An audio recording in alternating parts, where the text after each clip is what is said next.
Welcome to our channel. السلام علیکم ویور. ممورل stories کی طرف سے محترم بھرا سلام. آج کی جو سٹوری آپ کے سامنے پیش کی جا رہی ہے یہ بہت ہی زیادہ مزیدار اور انٹرسٹنگ. نومبر کے اوائل کی بات ہے جب محکمہ اوقاف نے زبردستی میری تعیناتی شیخ پورہ کے جامعہ مسجد سے ہیرا منڈی لاہور کی ایک پرانی مسجد میں کر دی. وجہ یہ تھی کہ میں نے قریبی علاقے کے ایک کونسلر کی مسجد کے لاؤڈ سپیکر پر تعریف کرنے سے انکار کر دیا تھا جو مئی قسمت کے علاوہ وہ کونسلر محکمہ اوقاف کے ایک بڑے افسر کا بھتیجا تھا. نتیجتاً میں لاہور کے شہر کے بدنام ترین علاقے میں تعینات ہو چکا تھا. بے شک کہنے کو میں مسجد کا امام جا رہا تھا مگر علاقے کا بدنام ہونا اپنی جگہ جو سنتا تھا ہنستا تھا یا پھر اظہار افسوس کرتا تھا. محکمے کے ایک کلرک نے تو حد ہی کر دی. تنخواہ کا ایک معاملہ حل کرانے اس کے پاس گیا تو میری پوسٹنگ کا سن کر ایک آنکھ دبا کر بولا, قبلہ مولوی صاحب آپ کی تو گویا 5 انگلیاں گھی میں اور سر کڑھائی میں تو گویا زمین میں 6 فٹ نیچے گر گیا. پھر اللہ بھلا کرے میری بیوی کا جس نے مجھے تسلی دی اور سمجھایا کہ امامت ہی تو ہے کسی بھی مسجد میں صحیح, اور میرا کیا ہے میں تو ویسے بھی گھر سے نکلنا پسند نہیں کرتی, پردے کا کوئی مسئلہ نہیں ہوگا اور پھر ہمارے کون سے کوئی بچے ہیں کہ ان کے بغیر کوئی ڈر ہو. بیوی کی بات سن کر تھوڑا دل کو اطمینان ہوا اور ہم نے سامان باندھنا شروع کیا. بچوں کا ذکر چھڑ ہی گیا تو یہ بتاتا چلوں کہ شادی کے 22 سال گزرنے کے باوجود اللہ نے ہمیں اولاد جیسی نعمت سے محروم ہی رکھنا مناسب سمجھا تھا. خیر اب تو شکوہ شکایت بھی چھوڑ چکے تھے. دونوں میاں بیوی جب کسی کا بچہ دیکھ کر دل دکھتا تھا تو میں یاد الہی میں دل لگا لیتا اور وہ کسی کو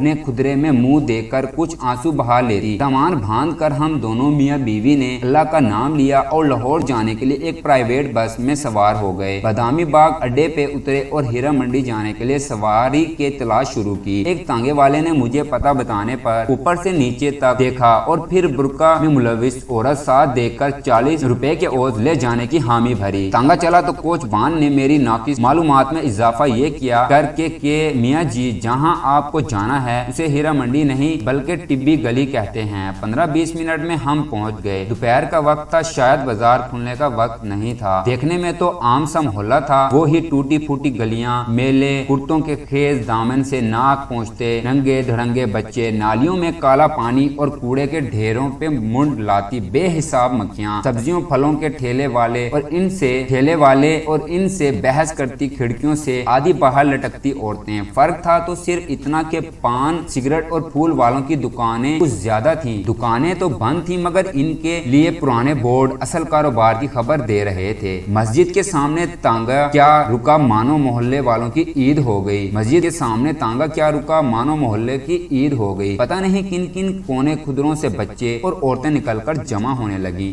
ملی جلی آوازوں نے آسمان سر پر اٹھا لیا. ابھی نیا مولوی ہے, بیوی بھی ساتھ ہے, پچھلے والے سے تو بہتر ہی ہوگا. کیا پتہ لگتا ہے بہن, مرد کا کیا اعتبار. ہاں صحیح کہتی ہیں تو داڑھی والا مرد تو اور بھی خطرناک. عجیب طوفان بدتمیز تھا, بد مکالمہ اور فقیروں سے یہ معلوم پڑتا تھا کہ جیسے طوائفوں کے محلے میں مولوی نہیں شرفا کے محلے میں کوئی طوائف ورد ہوئی ہو. اس سے پہلے کہ میرے ضبط کا پیمانہ لبریز ہوتا, خدا خوش رکھے غلام شبیر کو جو مولوی صاحب کرتا دوڑا آیا اور ہجوم کو وہاں سے بھگا دیا. پتا چلا کہ مسجد کا خادم ہے اور عرصہ 25 سال سے اپنے فرائض مبنی نہایت محنت اور دیانتداری سے ادا کر رہا تھا. بھائی طبیعت خوش ہو گئی اس سے مل کر. دبلا پتلا پکی عمر کا مرد, لمبی سفید داڑھی, صاف ستھرا سفید پاجامہ کرتا, کندھے پہ 4 کھانے والا سرخ و سفید انگوچھا, پیشانی پر محراب کا کالا نشان, سر پر سفید ٹوپی اور نیچے نگاہیں. سادہ اور نیک آدمی اور منہ پر شکایت کا ایک لفظ نہیں. بوڑھا آدمی تھا مگر کمال کا حوصلہ و ہمت رکھتا تھا. سامان سنبھالتے اور گھر کو ٹھیک کرتے ہفتہ 10 دن لگ گئے. گھر کیا تھا, 2 کمروں کا کوارٹر تھا. مسجد سے متصل ایک چھوٹا سا باورچی خانہ, ایک اس سے بھی چھوٹا غسل خانہ اور بیت الخلا اور ایک ننھا منا سا صحن. بہرحال ہم میاں بیوی کو بڑا گھر کس لیے چاہیے تھا, بہت تھا ہمارے لیے. بس ارد گرد کی عمارتیں اونچی ہونے کی وجہ سے تاریکی بہت تھی. دن 12 بجے بھی شام کا ساندھن لگا چھایا رہتا تھا. گھر ٹھیک کرنے میں غلام شبیر نے بہت ہاتھ بٹایا. صفائی کرنے سے دیواریں چونا کرنے تک تھوڑا گریدنے پہ پتا چلا کہ یہاں آنے والے ہر امام مسجد کے ساتھ غلام شبیر گھر کا کام بھی کرتا تھا. بس تنخواہ کے نام پہ غریب 2 وقت کا کھانا مانگتا تھا اور رات کو مسجد ہی میں سوتا تھا. یوں اس کو رہنے کی جگہ مل جاتی تھی اور مسجد کی حفاظت بھی ہو جاتی تھی. ایک بات جب سے میں آیا تھا دماغ میں کھٹک رہی تھی تو ایک دن غلام شبیر سے پوچھ ہی لیا, میاں یہ بتاؤ کہ پچھلے امام مسجد کے ساتھ کیا ماجرا گزرا۔ وہ تھوڑا ہچکچایا اور پھر ایک طرف سے لے گیا کہ بیگم کے کان میں آواز نہ پڑے۔ میاں جی اب کیا بتاؤں آپ کو، جوان آدمی تھے اور غیر شادی شدہ بھی، محلے میں بھلا حسن کی کیا کمی ہے، بس دل آ گیا ایک لڑکی پہ۔ لڑکی کے دلال بھلا کہاں جانے دیتے تھے۔ سونے کی چڑیا کو پہلے تو انہوں نے مولانا کو سمجھانے بجھانے کی کوشش کی، پھر ڈرایا دھمکایا، لیکن مولانا نہیں مانے۔ ایک رات لڑکی کو بھگا لے جانے کی کوشش کی، بادامی باغ اڈے پر ہی پکڑے گئے۔ ظالموں نے اتنا مارا پیٹا کہ مولانا جان سے گئے۔ غلام شبیر نے نہایت افسوس کے ساتھ ساری کہانی سنائی۔ پولیس وغیرہ قاتل پکڑے نہیں گئے؟ میں نے گھبرا کر پوچھا۔ غلام شبیر ہنسنے لگا۔ کمال کرتے ہیں آپ بھی میاں جی، پولیس بھلا ان لوگوں کے چکروں میں کہاں پڑتی ہے، بس اپنا بھتہ وصول کیا اور غائب۔ اور ویسے بھی کوتوال صاحب خود اس لڑکی کے عاشقوں میں شامل تھے۔ لا حول ولا قوت الا باللہ، کہاں اس جہنم میں پھنس گئے۔ میں یہ سب سن کر سخت پریشان ہوا۔ آپ کیوں فکر کرتے ہیں میاں جی، بس چپ کر نماز پڑھیں اور پڑھائیں۔ دن کے وقت کچھ بچے آ جایا کریں گے، ان کو قرآن پڑھا دیا کریں، باقی بس اپنے کام سے کام رکھیں گے تو کوئی تنگ نہیں کرتا یہاں، بلکہ مسجد کا امام اچھا ہو تو گناہوں کی اس بستی میں لوگ صرف عزت کرتے ہیں۔ غلام شبیر نے میری معلومات میں اضافہ کرتے ہوئے بتایا تو میری جان میں جان آئی۔ انہی شروع کے ایام میں ایک واقعہ ہوا۔ پہلے دن ہی دوپہر کے کھانے کا وقت ہوا تو دروازے پر کسی نے دستک دی۔ غلام شبیر نے جا کر دروازہ کھولا اور پھر ایک کھانے کی ڈھکی تشتری لے کر اندر آ گیا۔ میری سوالیہ نگاہوں کے جواب میں کہنے لگا، نورا نے کھانا بھجوایا ہے، پڑوس میں رہتی ہے۔ میں کچھ نہ بولا اور نہ ہی مجھے کوئی شک گزرا، سوچا ہوگی کوئی اللہ کی بندی، اور پھر امام مسجد کے گھر کا چولہا تو ویسے بھی کم ہی جلتا ہے۔ بہرحال جب اگلے 2 دن بھی یہی معمول رہا تو میں نے سوچا کہ یہ کون ہے جو بغیر کوئی احسان جتائے احسان کیے جا رہی ہے۔ عشاء کی نماز کے بعد مسجد میں ہی تھا جب غلام شبیر کو آواز دے کر بلایا اور پوچھا، میاں غلام شبیر، یہ نورا کہاں رہتی ہے؟ میں چاہتا ہوں میری گھر والی جا کر اس کا شکریہ ادا کر آئے۔ غلام شبیر کے تو اوسان خطا ہو گئے۔ یہ سن کر میاں جی بی بی نہیں جا سکتی جی وہاں؟ میں نے حیرانی سے مزید استفسار کیا تو گویا غلام شبیر نے پہاڑ ہی توڑ دیا میرے سر پر۔ میاں جی اس کا پورا نام تو پتہ نہیں کیا ہے، مگر سب اس کو نورا کنجری کے نام سے جانتے ہیں۔ پیشہ کرتی ہے جی، پیشہ کرتی ہے، یعنی طوائف ہے، اور تم ہی ہمیں اس کے ہاتھ کا کھلاتے رہے ہو۔ استغفر اللہ استغفر اللہ۔ غلام شبیر کچھ شرمسار ہوا اور امیر غصہ دیکھ کر تھوڑی دیر بعد ہمت کر کے بولا، میاں جی یہاں تو سب ایسے ہی لوگ رہتے ہیں، ان کے ہاتھ کا نہیں کھائیں گے تو مستقل چولہا جلانا پڑے گا جو آپ کی تنخواہ میں ممکن نہیں۔ یہ سن کر میرا غصہ اور تیز ہو گیا۔ ہم شریف لوگ ہیں، غلام شبیر بھوکے مر جائیں گے مگر طوائف کے گھر کا کھانا نہیں کھائیں گے۔ میرے تیور دیکھ کر غلام شبیر کچھ نہ بولا، مگر اس دن کے بعد سے نورا کنجری کے گھر سے کھانا کبھی نہ آیا۔ جس مسجد کا میں امام تھا، عجیب بات یہ تھی کہ اس کا کوئی نام نہیں تھا، بس ٹبی مسجد کے نام سے مشہور تھی۔ ایک دن میں نے غلام شبیر سے پوچھا کہ میاں نام کیا ہے اس مسجد کا؟ وہ ہنس کر بولا، میاں جی اللہ کے گھر کا کیا نام رکھنا، پھر بھی کوئی تو نام ہوگا، سب مسجدوں کا ہوتا ہے۔ میں کچھ خسیانہ ہو کے بولا، بس میاں جی بہت نام رکھے، جس فرقے کا مولوی آتا ہے پچھلا نام تبدیل کر کر نیا رکھ دیتا ہے، آپ ہی کوئی اچھا سا رکھ دیں۔ وہ سر کھجاتا ہوا بولا، میں سوچ میں پڑ گیا، گناہوں کی اس بستی میں اس واحد مسجد کا کیا نام رکھا جائے؟ مسجد کا ہاں موتی مسجد ٹھیک رہے گا، گناہوں کے کیچڑ میں چمکتا پاک صاف موتی۔ دل ہی دل میں میں نے مسجد کے نام کا فیصلہ کیا اور اپنی پسند کو داد دیتا اندر کی جانب بڑھ گیا، جہاں بیوی کھانا لگا کر میری منتظر تھی۔ اب بات ہو جائے قرآن پڑھنے والے بچوں کی تعداد میں 11 تھے اور سب کے سب لڑکے ملی جلی عمروں کے 5 سے 11-12 سال کی عمر کے، تھوڑے شرارتی ضرور تھے مگر اچھے بچے تھے، نہا دھو کر اور صاف ستھرے کپڑے پہن کر آتے تھے، 2 گھنٹہ سپارہ پڑھتے تھے اور پھر باہر گلی میں کھیلنے نکل جاتے۔ کون تھے، کس کی اولاد تھے، نہ میں نے کبھی پوچھا نہ کسی نے بتایا۔ لیکن پھر ایک دن غضب ہو گیا۔ قرآن پڑھنے والے بچوں میں ایک بچہ نبیل نام کا تھا، یوں تو اس میں کوئی خاص بات نہ تھی لیکن بس تھوڑا زیادہ شرارتی تھا، تلاوت میں دل نہیں لگتا تھا، بس آگے پیچھے ہلتا رہتا اور کھیلنے کے انتظار میں لگا رہتا۔ میں بھی درگزر سے کام لیتا کہ چلو بچہ ہے، لیکن ایک دن زبر کا دامن میرے ہاتھ سے ٹوٹ گیا۔ اس دن صبح ہی سے میرے سر میں ایک عجیب درد تھا۔ غلام شبیر سے مالش کرائی، بیٹا پیناڈول کی 2 گولیاں بھی کھائیں مگر درد دور نہ ہوا، بلکہ مانی سر میں جگاڑ رہتا درد کی باوجود، اور غلام شبیر کے بہت منع کرنے پر بھی میں نے بچوں کو ناغہ نہیں کیا۔ نبیل بھی اس دن معمول سے کچھ زیادہ شرارتیں کر رہا تھا، کبھی ایک کو چھیڑ کبھی دوسرے کو۔ جب اس کی حرکتیں حد